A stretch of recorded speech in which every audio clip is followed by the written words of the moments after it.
Okay, ladies and gentlemen, boys and girls, children of all ages, welcome to a brand new episode of With a Side of Chaos. It's Patricio, aka Rocky, and this week I am pulling an Alexander Hamilton, and I am going non-stop because I have been doing shows back to back to back, and today continues on a little bit of a one-on-one interview that I'm going to be doing this week. But today, I'm going to go into what's going on the rest of the week later on in the episode. But today, I'm sitting down with local comic, and I feel I can call you a friend, a buddy, Yeah, definitely. Mr. Gregory Metz. How you doing tonight, brother? Good. How you doing? I am super. I think I'm super. I think I'm okay. My blood pressure's gone down a little bit because today has been a really, really hectic day. How about yours? How'd your day go? Oh, I'm great. Well, happy Cinco de Mayo. Yeah.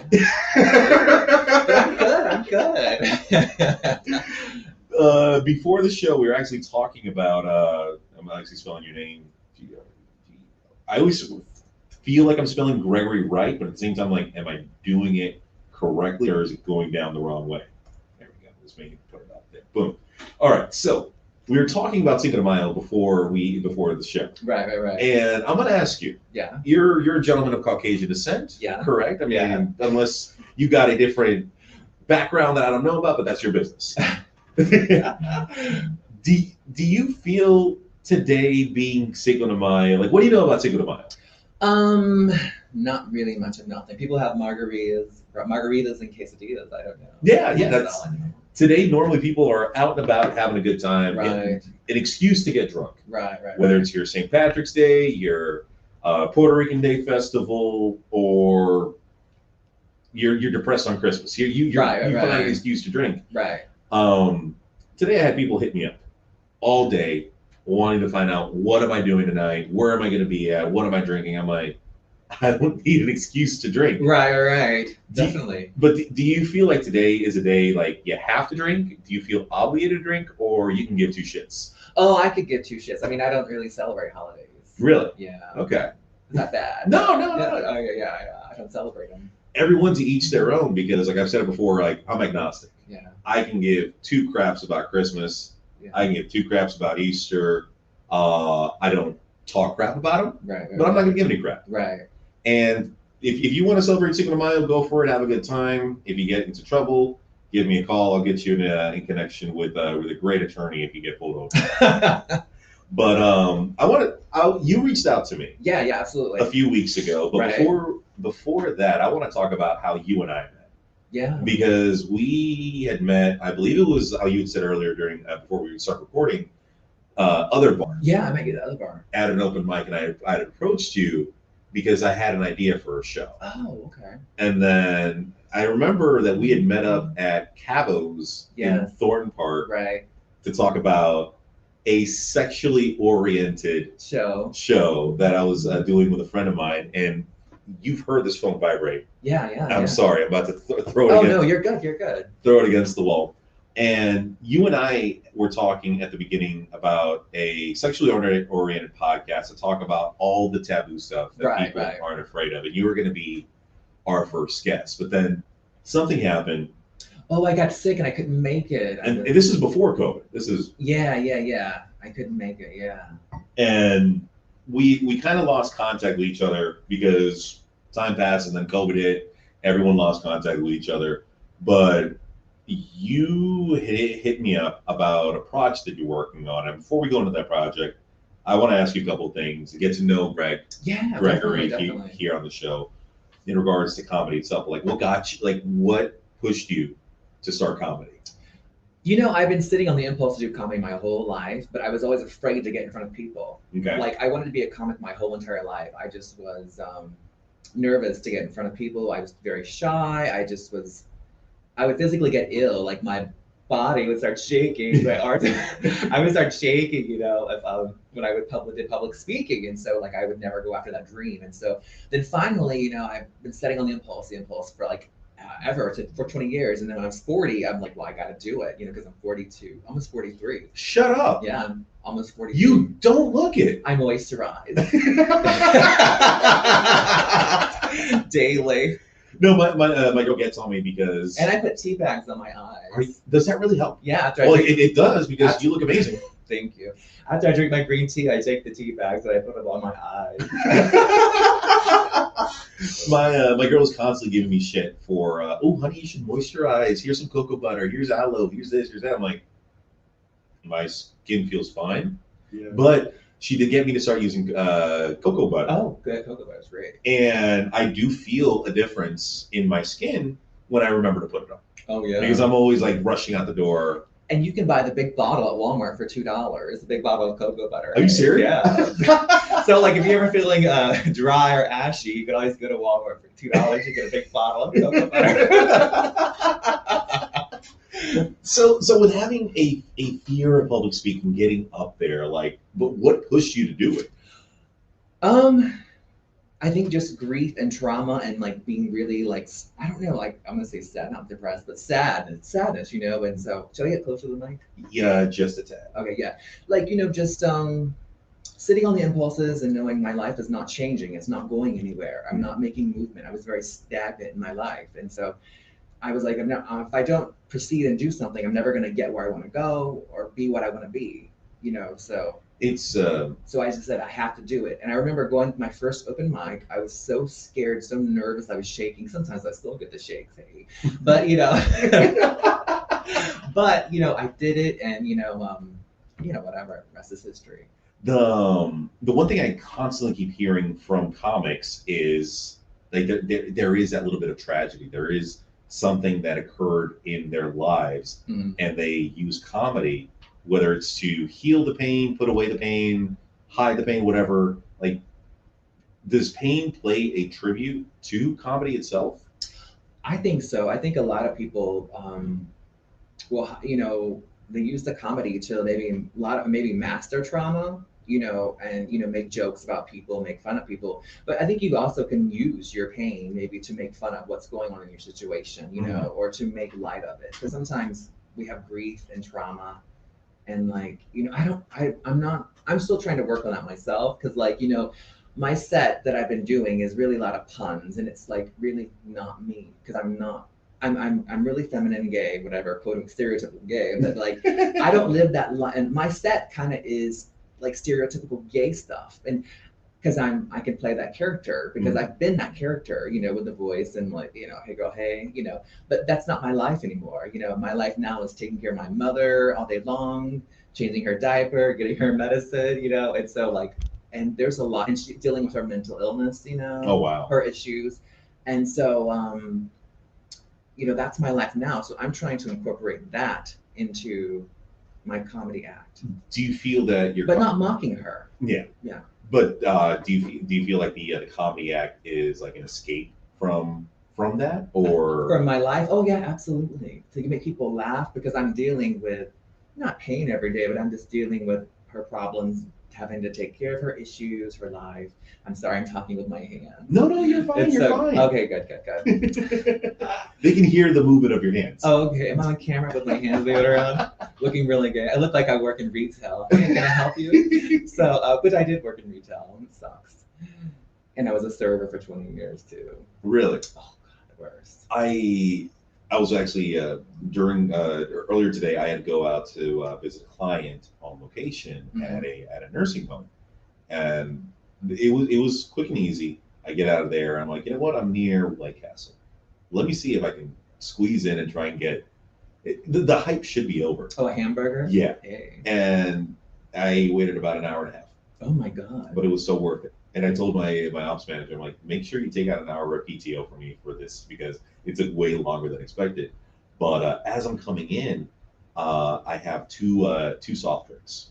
And I'm like, I'm pulling a cart. I have a bag of food, and I don't have room to hold both cups. So I put a cup on top of the other, because I used to be a server as well. So as I'm walking in, there's this lady coming out. And she opens the door. She sees me. She's like, "Oh, you worked in the restaurant industry?" And immediately, I don't know why I'm getting triggered by little comments here. I'm on edge today because everyone just wants to do something for Cinco de Mayo. I can give a fuck about Cinco de Mayo. Right. But she says to me, "Oh my God, were you a server?" And I'm like, "What makes you say that?" She's like, "You're holding two cups on top of each other, and you haven't dropped them." And I'm like, "Oh, yeah. Yeah, my bad. I'm sorry. So I get the whole mentality of working in the service industry because I've gone through it. I've dealt with that shit. Do you feel that because of certain situations or past occupations, you have a better grasp on like the development of comedy? Oh, I don't know, probably not. But no, I just for me, I don't know. What was the question again? I was honestly, I went off on a rant on that one about Trauma. We were talking about trauma. Yes. Well, I think You see, now you got me talking with my hand. You're right. We'll go with hand stalkers. Hey, can help you. So I. No, I think that like the trauma comes in. Like my whole life, people made fun of me, talked shit about me. You know, the way I walked, the way I talked, and but inside, you know, I was always a very loved to laugh, have fun, but you know, and I was always mesmerized by celebrity and being a performer. But I was always afraid of being mocked or being made fun of, and I think that creates like the actions of people being negative to me creates trauma. And of course, in my family, you know, that's you have to build trauma too, you know, but you know, screaming and you know whatever. Okay, about that. But anyway, that's another show. I don't have time for all that. But where was I going? Oh yeah, you know, you just have this trauma from life, and you know, you go within. Like for me, my whole life I went inward instead of outward. So everything was always in. I was like a walking zombie. And I always kept everything in. But I wanted to be out, no pun intended, you know, and you know, be free and be social. But I was always afraid to, you know. Do you feel that not being out in that sense, like, do you feel like that took a toll or anguish on your mental health? Oh, absolutely. Like it made me like depressed, and anxiety. I've never been diagnosed, but I mean, I know what I am, you know. So, you know, like I was always going inward, and to be a performer, of course, you had to be outward, and you got to be real and honest. And so, for me, to face realness was scary, and you know, but you know, to do it, you gotta face the issues. Exactly. So, and that's where I'm at, you know, trying to face reality. Now, not to go down the stereotypical route when it comes to gay comics. Right.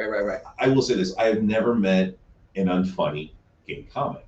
I've met tons of unfunny straight people, Yeah. or whatever they want to identify themselves as, but there's always been a moniker or a certain mannerisms that come from a gay comic. Right. Do you feel that as and forgive me if I'm going a little bit too deep on this one, do you feel that like your orientation gives you more of a boost when it comes to delivery of jokes, or it's just No. I mean, maybe yes and no. I mean, there's some puns that people will always laugh at with gay people, you know. mhm. But then I always also feel sometimes people don't take gay comics seriously. Really? Yeah, I mean they Fuck laugh. you guys. I mean they laugh at them and they enjoy their jokes. Yeah. But like, you know, sometimes I think for gay people, the comics that are gay men that are really flamboyant, they have a hard time being accepted by others. Really? I think so. In 2021? Yeah.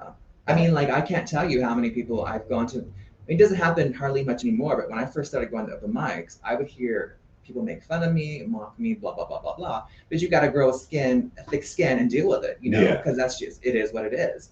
But like, you know, you know, and I don't see a lot of gay comics, like flamboyant gay comics on shows in this area. I've Mhm. booked a lot, you know. Yeah. I mean, a lot of gay comics I know create their own opportunities, or they're like internet comics and they're doing really well on the internet, you know. Oh wow. Stuff like that. I didn't know that there was I don't want to say But there are gay comics that work that in Orlando, you know, and a lot of times in Orlando, anywhere really, it's anywhere in life actually, any profession, it's who you know. So if you know somebody who's gonna let you tag along or help you, that you know is also good, you know. no, I get you. Yeah, I get yeah. you. Who you know, not what you know. No, it's just surprising that it's 2021. We're living in a era in society where the majority of people are being woke, are being, you know, more accepting, more understanding to all walks of life. Right. I mean, I'm a child of the '90s, we slowly were being taught about, you know, tolerance and accepting of others and stuff like that. You know, I learned about black culture through Family Matters. I Right. learned about gay culture through Will and Grace. I Right. learned Right. a lot of like the outside world through television. And of course, Yeah. television is not going to give you the full details, Right. but that the mannerisms and the flamboyancy I saw on Will and Grace, I saw on Ellen, and it painted a certain characteristic when it came to the gay community. And then, you know, when I would see Family Matters or oh my God, what was that other show?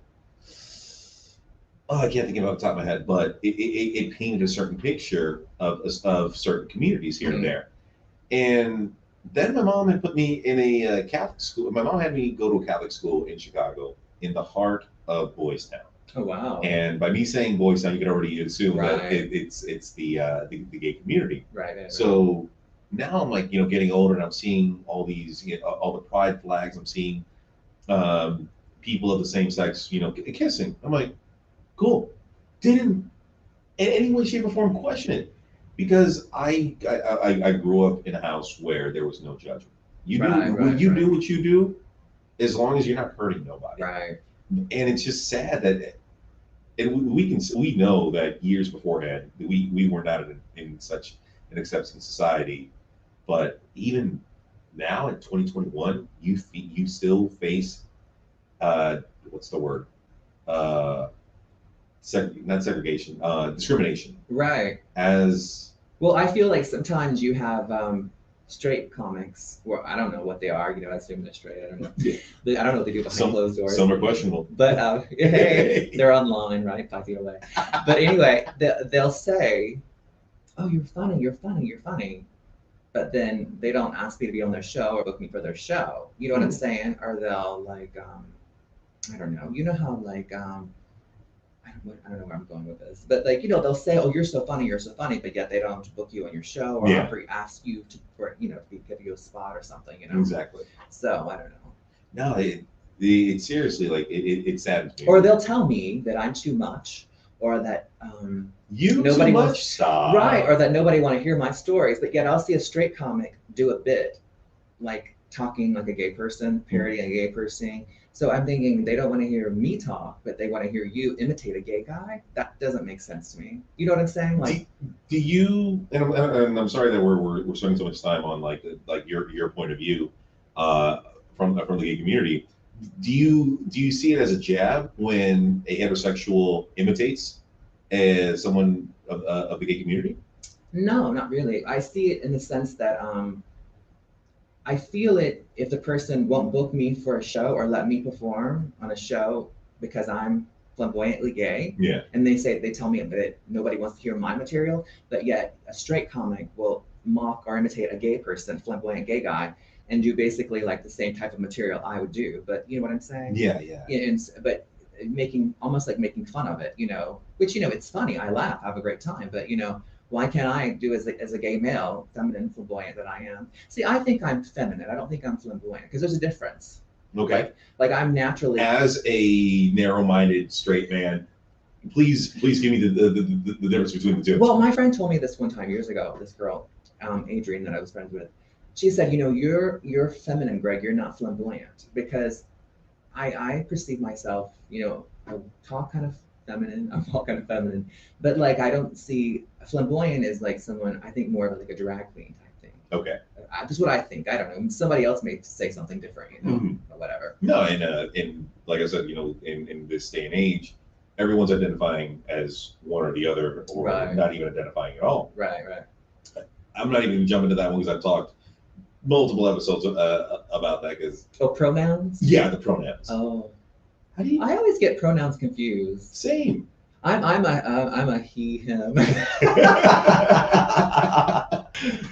but you know, I never know people's pronouns. I don't like whatever. I got corrected. I've been corrected Yeah, I mean, multiple times. Right. I mean, I always ask and I make sure because I don't want to be disrespectful, but you know, I get confused. And exactly. I get confused, and I know we're touching very sensitive subjects, but yeah. I mean, you cool? Yeah, I'm good. Let's talk about this. I've met people who don't identify as female, Yeah. but they have boyfriends. Oh. They have boyfriends. They're active with, none of my business, Wow. but they don't identify as female. So I'm I'm just trying to get a better understanding of the whole pronoun and identification, Yeah. because if you don't want to be called that or referred to in that sense, but you still have you have a title on your partner. You have a Right, title right. on whoever you're with. Right. Does that cancel it out, or do we just have to go along with what you want and not even give a shit about your partner? Right. I don't know. It's just it's bothersome to me because Yeah. I calls them how I sees them, Right. and I don't want to offend, I don't want to piss off, but I need to get educated. Maybe we all need to get educated, Right. and why someone who has gone on, for so many years as male or female now don't want to be that no more. Yeah. Um, Well, I guess it's a feeling inside them, their brain or whatever. Yeah. How they feel. I mean, I don't know. I know. Yeah, I'm not very good with that type of stuff. Yeah, and we'll get off that subject. Like we don't want to piss anybody off. Yeah. We've already pissed off. We pissed off everybody so far. I know. I probably shouldn't have said all the stuff I said, but who cares? Who cares? Exactly. This is the chaos that is our lives. Yes. You're welcome. You also have a TikTok. Yeah. That I have become a huge fan of. Oh, thank you. Because it's some stories that I heard from you on stage, and now I'm hearing continuations of said stories on your TikTok. Yeah. And we talked before the show about it, and like, what drove you to like get on TikTok? Oh God, I wanted to be TikTok famous. Oh God, yeah. I think that's all of us why we get. But I kind of stalled. I mean, my followers aren't really growing. I'm gonna change it up. Okay. Yeah. No, I mean, hey, once in a while, if it's not if they say if it's not broken, don't fix it. But do you feel? I think it's broken. You think it's broken?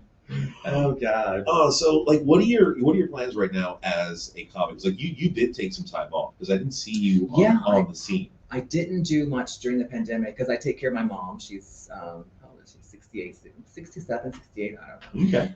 And so she's handicapped. She has muscular dystrophy, and so I didn't know if I would like go out in public and then bring that home to her. I didn't want to do that, and so I was afraid of what I didn't know. Yeah. And so I wasn't social more than I never am anyway. I'm pretty much a homebody, but so yeah, I just kind of stayed home away from the scene, and then I just started back in February of 2021. Okay. So. And you usually stay like within Orlando, or do you like to like branch out?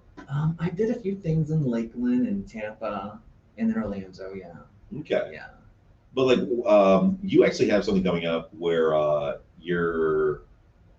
Tell me about your big project coming up in June. Oh, I'm doing a LGBTQ and Friends comedy show. Okay. It's like a pride comedy show with like gay and lesbian. Oh, nice. Transgender. We have a trans girl. Oh, really? Yeah. Maybe we should ask her these questions. That's actually a really good. Honestly, God, I would love to sit down with, and I've talked about this with my my podcast community. Actually, we got a question from here. I think you are funny, Gregory. What inspired you to do stand up? And this comes from Ants Rants. Oh, Ants Rants. I don't know Ants. Oh God, my bald's not showing. I don't want to look that way. Is my face being this way? Your face is perfect right now. Okay, good. Oh God, what inspired me? Madonna inspired me. Now, oh, I love Madonna's stand-up HBO special. Madonna is where I learned about gay people from Truth or Dare in 1990. She had the documentary Truth or Dare. Really? Yeah, and it's like, she went on tour and with her show, and she had all these dancers, like 7 dancers, and they're all gay except for one. And just watching their lives, because like when I was a kid, nobody talked about gay. Mhm. My family was very country. My grandmother, everybody's country, which I'm kind of country too, I like the fried chicken and the collard greens and the macaroni. And so, yeah. And so I got to have more than a salad. And so, but yeah, so, so yeah, nobody ever talked about the word gay. And so Mhm. I didn't hear about gay people until like Madonna came along. And then, when I was in like fifth grade, sixth grade, people were started making fun of me. Like this one girl, I sat next to her in fifth grade, Jennifer, I don't want to say her last name, but she was like, she looked at me. We had desks, like side by side. She's Yeah. like, I know you're gay. You might as well just tell me. We know you're gay. Me and my sisters see you all the time in the neighborhood. You're gay. Wow. Yeah. I was like, I don't know, 10, 11, 12. I don't know. Probably like 10 or 11. And I said, I don't know. I'm so innocent. I'm not jaded at this point. I said, I don't know. I need to ask my mom. And she was like, I'm telling you, you're gay. Wow. Yeah, this girl, and years later, I saw her. She was working at Walmart, checking receipts. And I was like, oh, hey, girl, hey, and you're doing fabulous, I can tell. And so, yeah, yeah. But yeah, I always hear comments like that. But I remember going home to my grandmother's house and telling her that someone called me gay. And she said, don't ever say that word again. That's an ugly word. She actually, my grandmother, when I was a kid, I'm like tangenting right now. Yeah, go for it. Go for it. She was a drinker, and one time she was cleaning her walls with hot water because she's a smoker too. Mhm. And I'm kind of like poor white trash, but so her walls were had cigarette smoke all on them, right? So she used to take hot water and burn the tar or whatever when it comes to a cigarette. Tar. And I guess I was running around or being silly or doing something, but I was 6 years old, and she spilled the water on the side of my face. I was burned. I was burned on the side of my face. And my mother, we didn't go to the hospital, none of that stuff. My mother took aloe plant and rubbed it on my face for 4 hours. It made me remember the story when you talked about your arm with the aloe plant. Yeah. Because my mom rubbed aloe on my face, this side of my face, for 4 hours. Holy shit. Otherwise, I probably would have had a scar. Yeah, your face looks fine. Yeah, thank you. Moisturize and Accutane. But yeah. So that was really scary. I remember like when it happened, it was horrible. No, childhood trauma is. See, the trauma just come up when you said you said aloe. Yeah. And so I started getting some trauma going on. No, and when you said about running around as a kid, I remember as a child, I lived in the city. So my experience with nature was a pigeon or the rat in the basement or something like that. Like that was my outdoors. That was the wildlife that was Chicago. But one day I remember being in front of the TV and feeling something on my arm. I'm like, the hell is this? And I look over and it's a centipede. And I look down and I'm catatonic at this point. Like it's something with so many legs going up my arm, and I flung my arm as hard as I could. I felt like I dislocated. I just popped my arm out of my socket, and I ran. I ran like maybe 2 or 3 blocks from the house because I was so traumatized by that little bug. Oh my god! And it stuck with me till this day. Like I can't look at a centipede without freaking out. Wow. I can handle a caterpillar because they're cute, but centipedes for some reason like trigger me. Right. That's my trigger. So wow. I'm sorry that I triggered you with the aloe. Oh no! It just made me think about it. Like back in the day. So you were telling Ans that you were inspired by Madonna's tour. Oh yeah, for gay people, but I didn't know where that question was going. But anyway, for comedy, I just like always laughing and like being center of attention. Okay. And so like I don't know, but I was always afraid to get in front of people because I was always afraid people were gonna mock me or make fun of me, and which they do, and who cares? Fuck them. Yeah, fuck them. And so because it's none of my business what you think of me, whatever. And so, but as comic where you are now, like, how did you overcome that fear of like talking to crowds or being up there on the stage? A lot of shaking in front of people and a lot of tears because I think you have to It's like, you have to go through the other side. It's thundering, I think. Really? Well, it's Florida. It thunders Yeah. during the sunlight. But like, you know how like to get to the light, you have to go through the darkness. Hmm. And that's literally how I was able to get in front of people, because I would get in front of people and I would literally like shake and like just well up with tears, and like I wouldn't cry in front of people. I wait till I get to my car to do that. But I'm sorry for laughing at your pain. no, go ahead. But like, just you gotta. It's like you got that thing inside of you. You got to get it out. It's Yeah. like going from the darkness to the light, and so that's just how I did it. I don't know. And what A Xanax helps too, but hey, ain't nothing wrong with that. Not that I take any. I didn't say. And by you saying Xanax, that just triggered me another one, but that's another story for another time. But like what keeps you going in comedy? Because like I said before, I've followed the Atlanta comedy scene for about 7 years now, and I've watched a lot of people come. Wow, that sounded wrong.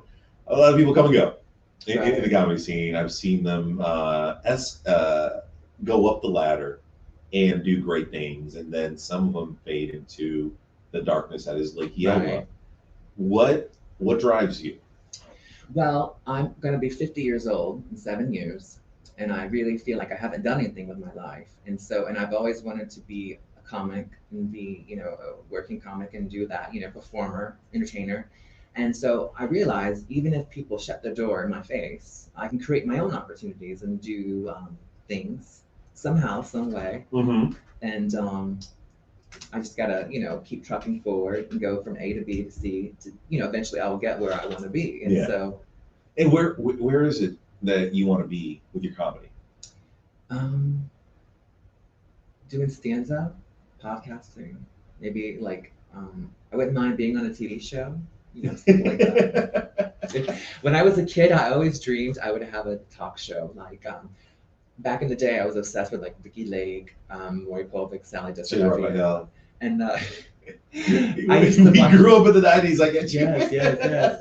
Well, I grew up in the '80s and '90s. I've always loved pop. Well, I'm sure you had a better understanding of the '80s. Yeah. Because I was born in the '80s and witnessed the '90s.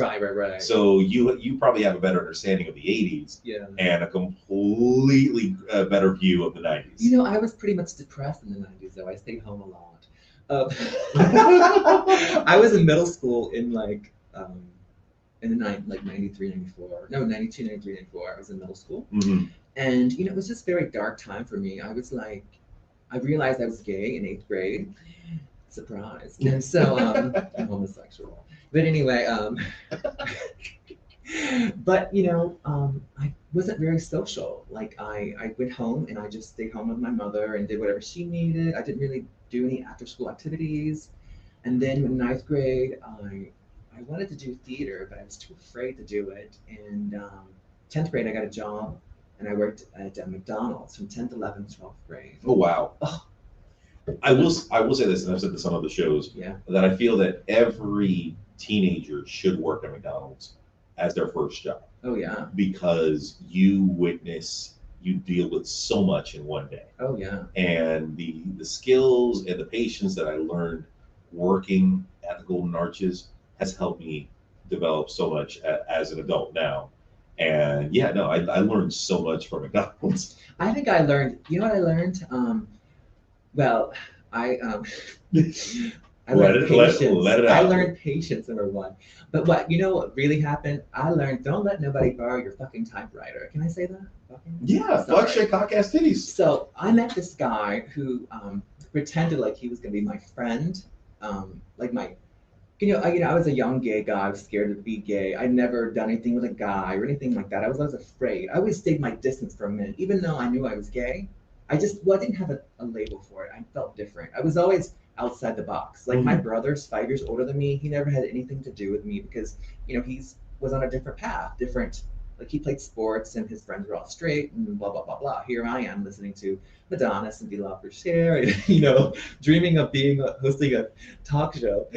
And so, but anyway, I was working at McDonald's and there was this manager there and I don't know what his goal was, but I remember he was trying to act kind of like a mentor to me, And I remember he was like, "Can I borrow your?" I told him I had just got a typewriter, and he was like, he said, I should have known, typical gay. He's like, "I'm writing the story of my life. Can I borrow your typewriter?" You know, like I don't even know why I told him I had a typewriter. I think, God knows why I told him, and I was like, "Sure, I guess."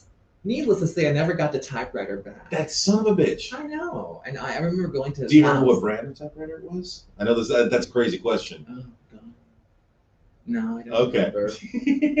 But I do remember it had a correction button where you could type back and it would supposedly correct the letters. You know, Oh, so this was like one of the newer age typewriters. Oh, this was the 90s. So like because when you say typewriter, 1996. Oh, We're talking old school typewriter. Okay, well, no, because like that the '90s typewriter. It was an electric processor, I think. That's the thing, because the ones that I wrote book reports on, because we didn't have any money to buy a computer, and my handwriting was horrible. I typed on a typewriter, an actual typewriter, where I had to push it myself and then turn the knob to go to the next line. Oh, mine had the little screen in the front, you know, where you Oh, see the okay. stuff. And that motherfucker took that. He took my typewriter, and I never get it back. That son of a bitch. I could say his name, I don't know, but I think I'm doing it. Well, maybe you should say that, because you're going to give awareness of that dude, and like people will know, like, I'm not going to let him borrow my typewriter. No, but Greg, we. Oh, what was I saying? Ant's question. What inspired me to do Yeah. I'm sorry. I got ADD. Sorry, Ant. God, you know, I've always liked Ellen, Rosie O'Donnell. There was this one comic that I used to like named Jason Duty. I think I'm saying his name right. Okay. But just, you know, I like making people laugh. I think I like making people feel good, you know.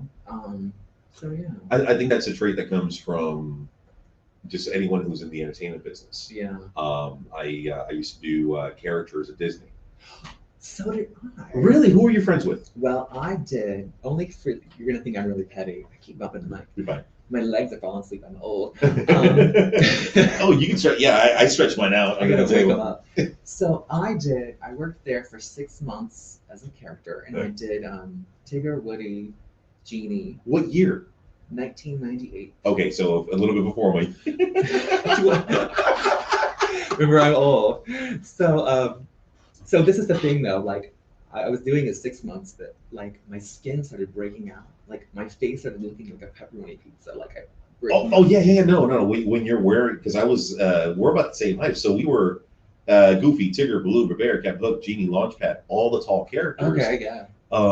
So back in '98, I'm sorry to ask this, like, did you have the basics, like Yeah. The gray t-shirt, and black shorts? Yeah, black shorts. But I think we called them blacks back then. Wow. Yeah. I can't say that no more. You can't go to wardrobe like, hey, I need a new pair of blacks. Yeah. Did you do all 4 parks? Or just... Yes, I've never bid on a specific area, and I was green across the board. So nice. Dancing, puppeteering, animation, I got approved. If I wanted to do it, I got approved. Wow, that's nice. So, yeah, a tall Mexican who doesn't know how to dance got approved to do shows and parades. Nice. No, it was it was fun, and then this because in regards to like entertaining, anyone who goes into the entertainment field is Wow, it's really thundering. Yeah. Fuck, my girlfriend would have been inside after being out in the pool. Hope she didn't get struck by that. I hope so. I hope she doesn't. Yeah, I hope she doesn't. I feel like entertainers are in a sense selfless. Yeah. Because of the fact that we put ourselves out there, we will do the craziest shits to get that laugh. Right. To get that attention. And yeah, I'll admit it. I am an attention whore. I want to be like, look at me. Look at me. Right. You know, I want to be like that. And I want that. Really, I do. But like, I think a part of me has waited so late to begin my journey because I was afraid to admit that. Does that make sense? Yeah. It makes total sense. And I was scared to do it too. You know? But it's you're doing it at the best time right now because of the fact that, there was some discrimination back in the late 80s, early 90s. Yeah. That's not around now. Yes, there's still discrimination out there, but it's slowly dying down. Yeah. I'm not going to say that racism isn't alive. I'm not going to say that hate isn't alive, because it very much is in this country. But in regards to discrimination, in regards to the LGBTQ community, I feel, now correct me if I'm wrong, please, Greg, correct me if I'm wrong, but I feel that there is more acceptance in this era Oh yeah, definitely. and it's not only this era, but especially in this city. Right. In this city? In this city. Now, please correct me. Please No, do. what do you mean? Like I don't know. I mean, like Because I know, and well, I mean, there's a lot of acceptance, I think, of LGBTQ people. Absolutely, and more than there ever has been, I think. Yeah. And yeah, I think it's. I mean, I don't feel like I'm ever being discriminated against. Like I don't think people. No, I mean, I don't tolerate it anymore. I would say something anyway. So I'm old now. I'm 43. I'm 42. So I would say something. I don't let people walk all over me. You better not. You Yeah. better not, brother. Yeah. I swear, I'll be very upset if I find out you let people walking all over you. Yeah, I always say something. That's my problem. I can't keep my mouth shut. And so, so back to Ant's question. What was the Ant's question? But it's fine. You do comedy. Oh yeah. I think it was. Gosh, I don't know. I think it was. I liked Rosie O'Donnell, Ellen. Well, you know who Okay, I'm gonna date myself. Back in the day, HBO used to have these late night like comedy specials. Yes. Maybe it was Cinemax or HBO. I don't remember. It was HBO. It was HBO. I remember watching Elaine Bosley, Billy Crystal. Oh! You're talking about. Oh, I know what you're talking about, because anytime that I would spend the night over at my friend's house who had cable and HBO, we would stay up watching late night comedy. Like Whoopi Goldberg did like specials, but Billy Crystal. I remember all these different comics had these specials. I would watch these, and it was so inspiring. What's the guy? I can't think of the name. Ponytail. Andrew Dice Clay. Maybe it was him. Yeah. He was very raunchy. Oh yeah. Yeah, he's like, I can't even think of the bits right now. So it was basically the culture of the '90s, whether it was Rosie, Ellen, who inspired you to do comedy. Yeah. That. Wow, I just had a brain fart. Sorry.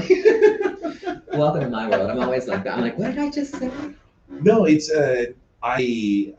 always fun to find out like who inspired who, like whether it's sports, whether it's art, what have you. It's always cool to find out like what was that trigger that told your mind like, you know what, I want to do that one day. Right. I want to be able to do exactly, take that and make it better, make it my own, and people are gonna love what I'm doing now. Also I get a lot of inspiration from I know this is gonna sound really gay, but Cher. I like watching her old shows and because she's such a great comedian. And she's a great entertainer. Yeah, great all around entertainer. She's just so amazing to watch, and she's so brilliant. And she does it without being. Outwardly she's very flamboyant and fashionable and fabulous, but her words, very just nonchalant. She has that very sarcastic attitude. And she looks great for her age. Oh, she's beautiful. She's fabulous. Yeah. I was seeing a photo of her on Facebook of her side by side to share when she was with Sonny. Yeah.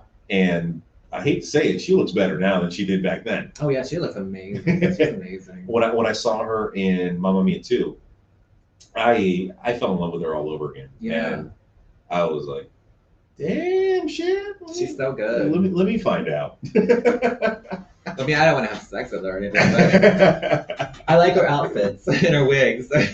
Oh no. Her appearance and her wardrobe. Yeah. I feel, because look, Gaga is amazing. Gaga's performances are once again, beautiful. She's a great artist, Yeah. but I feel that's just a little bit too extra. Like Cher falls on point when it comes to style and presence of an artist. Yeah. She's been around for what, spanning over 50 years? Yeah, long time, probably more than that. Since because I think 1965, she released her first single. Not surprising you know that. It's called "All I Want to Do." Yeah. So 1965, 40, 60. So actually, maybe even longer than that, because I think she was with Sonny and Cher first, Yeah, or maybe I'm not sure which, but I know she released "All I Want to Do" in 1965. 1965. So that would be 60. No, that'd be 56 years as a performer. If it was that day Right. that she came out.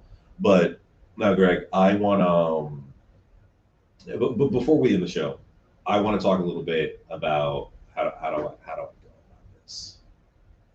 I don't want to spill tea. I don't want to talk shit. I don't want to alienate people.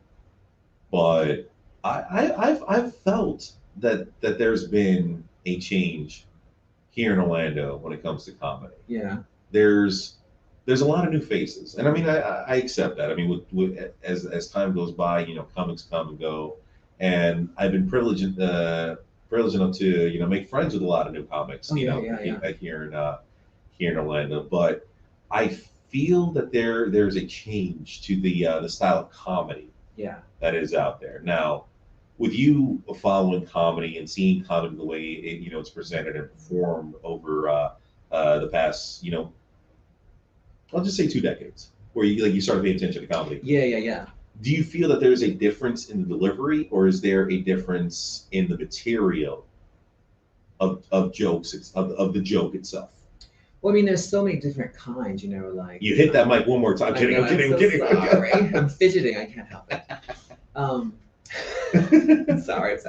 There's so many different kinds. Like they have people that do the one-liners, the storytellers, and I think for me, I've always gravitated toward people that are the storytellers. Yeah. And I don't know why. I mean, I like all comedy. I enjoy all of it. But for some reason, I just gravitated toward the storytellers. Okay. And so, I not that I'm emulating them, but or I try to, but I just for some reason I was gravitated toward the storytellers. But of course, I mean, there's so many different ways to do comedy. The one-liners, the storytellers, and they have to act out. Yeah. So there's so many different, but there's so many different kinds and so many different types of people, and everybody there's room for everybody. I always Exactly, think there's room exactly. for everybody, and so And then that's the one thing that, like, when we were talking, that shocked me a little bit, because I'm under the impression everybody loves to laugh. maybe people just don't like me here. Well, they are fucking idiots. They're missing out. Exactly. They are definitely missing out. And no. If you ever have a chance to go out to an open mic here in Orlando, or if you see this gorgeous man's face, you'll catch me at the open mic. No, seriously, like, get a chance to look up Gregory Metz on social media. Follow his comedy. You can come to my show at Grumpy's. Yeah, no, I'm gonna be. Yes. It's in June, right? Yeah. June 21st. No, June 10th. June 10th. Yeah. I'm gonna be there for that show, because hopefully I can come back and promote it again. No, 100%. We're gonna do that, and I would love to sit down probably with the whole table of the liners that you have set up for that show, because. One, I like the. You just want to talk to my trans girl. No. That's what I love about comedy. It gives the opportunity to the person who is sitting down and listening to the performer to forget about life for a second. Right. And that's the main reason why I go to comedy shows. There was a time where, honestly, like, I got accepted into the Atlanta. I'm not a comic. I got accepted to the Atlanta comedy scene because of how much of a fan I was. Oh, that's great. Yeah. I was going to the open mics. I was going to the paid shows, and just seeing these comics, seeing these jokes. Like I had said earlier, watching, going to the open mics are my favorite, because that's where I see a lot of comics try out new material. Right. And watching the evolution of a joke. And I'd said a certain individual off air that he had started with one joke about 2-3 years ago, and now he's perfected. Yeah. But of course, he had to try different rooms, different deliveries, different approaches on said joke.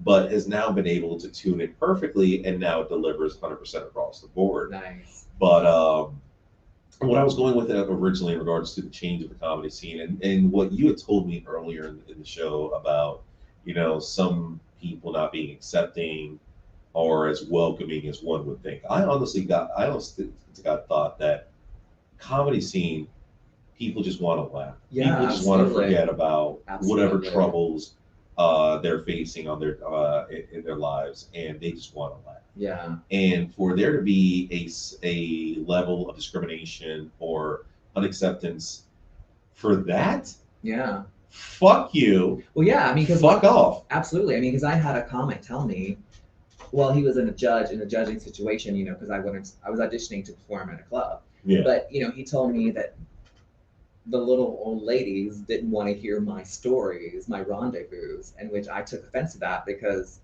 it's like, it's just like he's basically saying nobody wants to hear my set. Yeah. But it's okay for a straight guy to mock a gay character or create do a bit about a gay person. Yeah. In a gay voice. And so and I just always thought, how is that okay, but it's not okay for me to perform at your club? You know what I'm saying? Yeah, exactly. And so that was my issue. But like I told you, I'm not going to let something like that hold me back because I can always create my own opportunities or, whether it be podcasting or, creating a show or, going out of town to work on another show or wherever, Yeah. And so because there's always opportunities, I'm never going to let what somebody, tells me. That's like saying, that's like me, giving my power away to let some other comic say, oh, you can't do that. You can't do that. And so I sit at home and for the next 20 years and wallow in pity. No, fuck them. I'm going to go create my own journey. You know what I'm saying? Damn right. Damn right. But yeah, there is that. There are people telling other people, oh, nobody wants to hear that, blah, blah, blah. Because that did happen to me. 3 people, shot me down from the scene and they had no valid reason because people always say funny's funny. Well, I guess, then why aren't you booking your shows? Exactly. No. They're afraid or they don't really understand. But it's okay, because that's why, like I told you, I can create my own opportunities. Exactly. And I don't need them. I don't need anybody who's going to be negative to me. No, I used to be before I started podcasting. I used to be on a show where I had so much fun. I had a great time with the cast, but there were some issues behind the scenes, backstage that the listeners weren't privy to, but I had to face every fucking time. And like you said, sometimes you just have to make your own avenue. Right. And I said goodbye to that show. I started my own thing. I'm happy the way I'm doing it now. I've been able to put my hand out there and help out others to build their show, build their material. And you're absolutely right. I feel that if you aren't being given the opportunity, make the opportunity yourself and make it fucking happen. Exactly. You are a fucking inspiration, Greg. Oh, thank you. I really do appreciate that. Thank you. And with all that being said, give us your plugs before we sign off. Like, where can people find you? Oh, I'll be at the open mics. No, the only thing I have coming up is in June 10th. June 10th. We're doing Rainbow Comedy at Grumpy's. Mm-hmm. The headliner will be Jeff Jones. He's amazing. He's amazing, fabulous, and I'll be hosting. And we have a few other surprises. But it'll be June 10th at Grumpy's on Mills. Tickets are $6 at the door. And so, hey. No, definitely. I will definitely reach out to. I want to talk with you guys, and if we're able to do like a quick set to not set up your material, but just a quick show with some of the people that you're going to be working with, I would love to set that up down the road before the show to help promote. But with that being said, Gregory, thank you so much for your time and just being with you right now today. Thank you for having me. Was a great time. But as always, if you're not laughing, you're not living. Live every day to the fullest, but always do it with a side of chaos. And I will talk to you guys. I'm going to put the post up later on this evening of who I'm going to be talking to tomorrow. It's a really cool treat. I can't wait to show you guys that information. But stay tuned and always check out withasideofchaos.com for all our previous episodes. We'll talk to y'all later.